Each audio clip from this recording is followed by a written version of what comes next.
Hello everyone.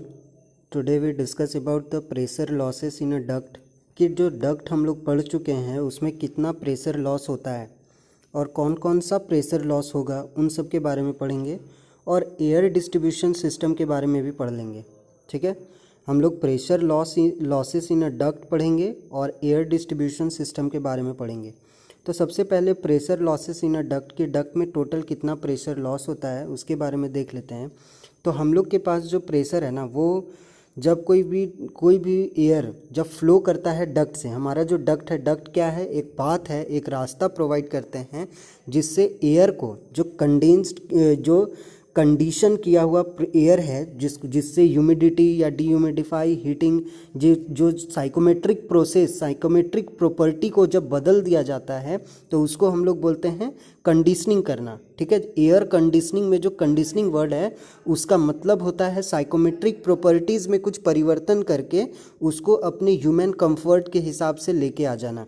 तो जो conditioning किया हुआ एयर है उसको फ्लो होने के लिए हम लोग डक्ट का निर्माण करते हैं। ये डक्ट क्या होता है, एक पाथ होता है जो अंदर से इंसुलेट किया हुआ रहता है ताकि बाहर का ना हीट ना तो उसके अंदर आए ना तो उससे बाहर निकले।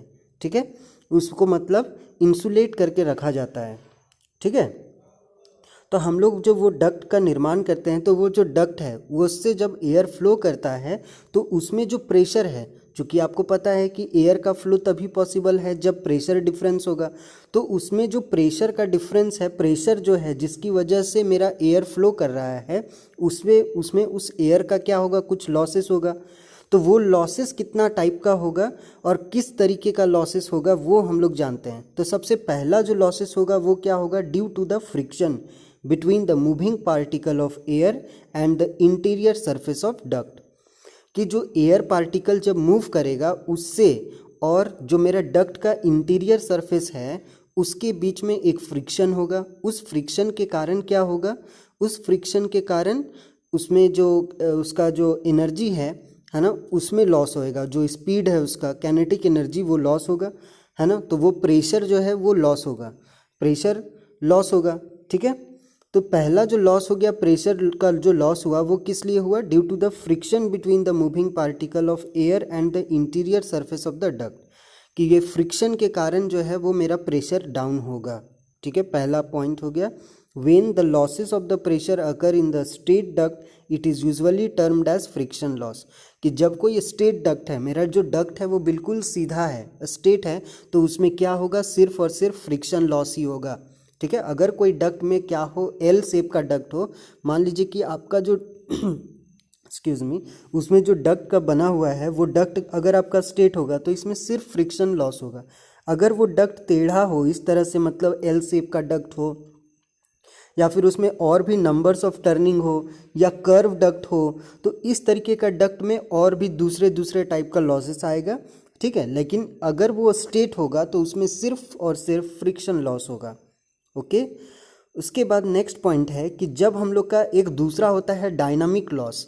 ठीक है, डायनामिक लॉस, ये डायनामिक लॉस कब होता है, तो ये डायनामिक लॉस तब होगा जब प्रेशर का लॉस होगा dynamically at the change of direction such as in the bend, elbow etc. जो डायग्राम में मैं समझाया वही चीज़ यहाँ लिखा हुआ है कि when the pressure is lost dynamically. ठीक है, डायनामिकली जब प्रेशर का लॉस होगा, मतलब डायनामिकली का मतलब है जब डायरेक्शन में परिवर्तन आएगा। ठीक है, at the change of direction such as in the bend, elbow etc.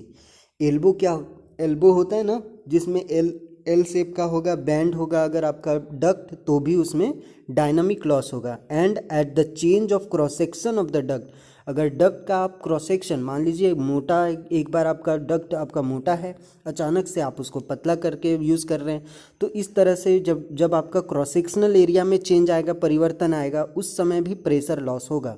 Okay, तो इन सब चीज़ों का लॉस को हम लोग क्या बोलेंगे, डायनामिक लॉस बोलेंगे।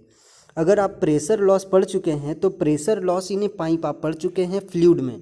फ्लूइड में आपने पढ़ा है ना, प्रेशर इन ए पाइप, जब बिल्कुल स्ट्रेट पाइप हम लोग यूज़ करते हैं तो उस टाइम में जो फ्रिक्शन लॉस होता है ना, फ्रिक्शन लॉस ही हम लोग का प्रेशर लॉस है। तो फ्रिक्शन लॉस जो होता है वो क्या होता है, FL_V² for a circular duct. अगर आपका डक्ट सर्कल है, सर्कुलर शेप का है, तो उस टाइम आप इस फॉर्मूला का यूज़ डायरेक्टली कर सकते हैं, 4FL_V²/2ZD, where F is the coefficient of friction, ठीक है, and V is the velocity, L is the length of the duct, and G is the acceleration due to gravity, and D is the diameter. Okay, D is the diameter of the duct, and diameter is only possible if it is a circular shape का। तो यहाँ पे duct होगा वो क्या होगा, circular shape का होगा। लेकिन अगर आपको सर्कुलर शेप का डक्ट नहीं है, आप अगर उसमें किसी और शेप का है, स्क्वायर या रेक्टेंगल या एनी अदर ट्रेपेजिडम शेप का है, ट्रेपेजिडल शेप का है, तो उस टाइम आप इस फॉर्मूला का यूज़ करेंगे और वो होगा FL_V²/2m, FL_V²/2m। FL_V तो यहाँ से सेम है, F is the coefficient of friction, L is the length, and V is the velocity, rho is the density, okay, and 2m, m is what, m is nothing but a hydraulic mean depth. m को हम लोग hydraulic mean depth कहेंगे, और m is equal to ratio of area, cross sectional area by wetted parameter, ठीक है। तो m क्या है, हाइड्रोलिक मीन डेप्थ है, and it is equal to the ratio of cross sectional area to the wetted parameter, okay. तो ये आपका हो गया फॉर एनी शेप्ड डक्ट, किसी भी दूसरे शेप का डक्ट में FL_V²/2m अगर होता है तो। और इस टाइम जो F का फॉर्मूला है, F इज़ व्हाट, तो F को मैं बता चुका हूँ, कोफिशिएंट ऑफ फ्रिक्शन है, and this is equal to 64 by Reynolds number, okay, 64 by Reynolds number. This is only for laminar flow. अब लेमिनार फ्लो क्या होता है, और यहाँ जो रेनॉल्ड्स नंबर यूज़ किया, ये रेनॉल्ड्स नंबर क्या होता है, तो इन सब चीज़ों को आप फ्लूइड में पढ़ चुके हैं, लेकिन मैं फिर से बता रहा हूँ लेमिनार फ्लो क्या होता है। तो लेमिनार फ्लो तब होगा जब आपका जो रेनॉल्ड्स नंबर है, ये रेनॉल्ड्स नंबर लेस देन 2000 होगा, और ये जो होगा F is equal to 0.3164 by Reynolds number, where ये होगा टर्बुलेंट फ्लो के लिए, और टर्बुलेंट फ्लो तब होगा जब ये रेनॉल्ड्स नंबर का वैल्यू 20,000 से ज़्यादा होगा तब, okay. But excuse me, my let's me check one thing. Hello, हाँ, एक्सक्यूज़ मी, सॉरी, मैं फिर से बोल रहा हूँ कि F is equal to 64 by Reynolds number जो होगा वो किसके लिए होगा, लेमिनार फ्लो के लिए होगा, and F is equal to 0.3164 by Reynolds number ये टर्बुलेंट फ्लो के लिए होगा। लेमिनार फ्लो के लिए जो रेनॉल्ड्स नंबर है वो लेस देन 2000 होगा, ठीक है, लेस देन 2000 होगा, तो उसको हम लोग बोलेंगे लेमिनार फ्लो। जब रेनॉल्ड्स नंबर का वैल्यू मैं लिखता हूँ, उसके बाद देखिए कि जैसे रेनॉल्ड्स नंबर जो है ये जब लेस देन होगा किससे, 2000 से, तब जाकर के ये लेमिनार फ्लो होगा। और टर्बुलेंट फ्लो होने के लिए क्या होना चाहिए, Reynolds number is greater than 4000 actually, okay. तो यहाँ पे मिस्टेक था, ये 4000 है, तो रेनॉल्ड्स नंबर जब लेस देन 2000 होगा तो वो हो जाएगा आपका क्या, लेमिनार फ्लो। और जब ये 4000 से बड़ा हो जाएगा, ग्रेटर देन 4000 होगा, तो वो होगा टर्बुलेंट फ्लो। और अगर इनके बीच में होता है, अगर 2000 और 4000 के बीच में होगा, तो ये ट्रांजिएंट स्टेज होगा, है ना, अनप्रिडिक्टेबल, वो उसको हम लोग अनप्रिडिक्टेबल कहते हैं या ट्रांजिएंट स्टेट कहते हैं, ओके। तो हम लोग को टर्बुलेंट या लेमिनार में ही देखना है, जब रेनॉल्ड्स नंबर लेस देन 2000 और जब रेनॉल्ड्स नंबर ग्रेटर देन 4000 होगा तो टर्बुलेंट होगा। उसके बाद जो रेनॉल्ड्स नंबर का फॉर्मूला है ये भी मैं आपको बता देता हूँ, रो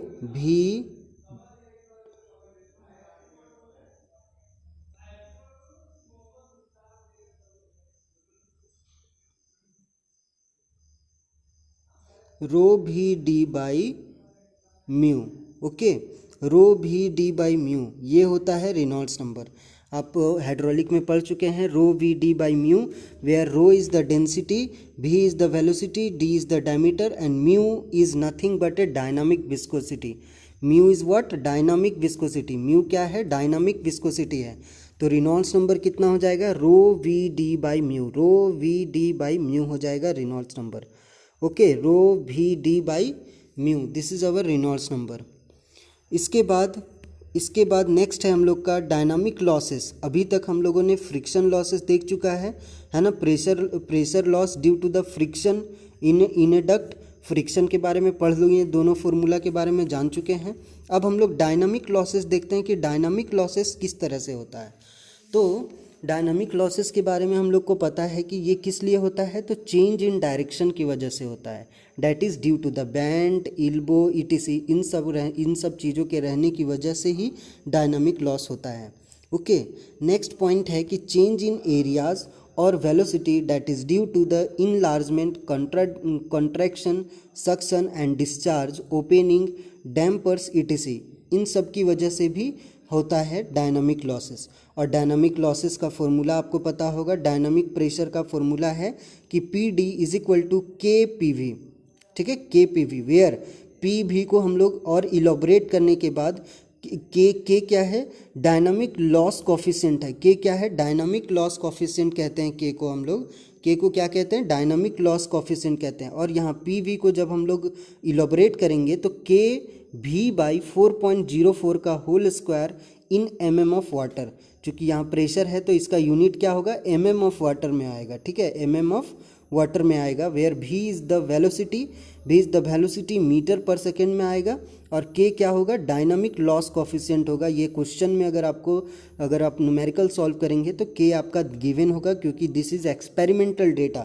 आपका जो भी पाइप होगा, जो जितना बैंड होगा, उसी के हिसाब से ये डायनामिक लॉस कोफिशिएंट आपका गिवन होगा। जैसे कोई मान लीजिए 90 डिग्री से घुमा हुआ है, कोई 60 डिग्री से, कोई 40 डिग्री से, कोई 10 डिग्री से, तो जिस एंगल के हिसाब से वो घुमा हुआ है उसी के अनुसार ये के का वैल्यू, डायनामिक लॉस कोफिशिएंट का वैल्यू आपको गिवन होगा। ओके, तो डायनामिक लॉस कोफिशिएंट आपका गिवन होगा, उसी के अनुसार आपको यहाँ पुट करना है। तो पीडी जो होगा, डायनामिक प्रेशर जो होगा, वो के भी बाई 4.04 का whole square in mm of water हो जाएगा।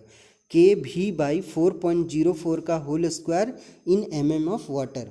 ओके, इसके बाद next we have air distribution system. अगर मैं एयर डिस्ट्रीब्यूशन सिस्टम पढ़ाऊंगा तो अभी वीडियो बड़ा हो जाएगा, इसीलिए इसको नेक्स्ट वीडियो में कवर करेंगे। Okay, thank you.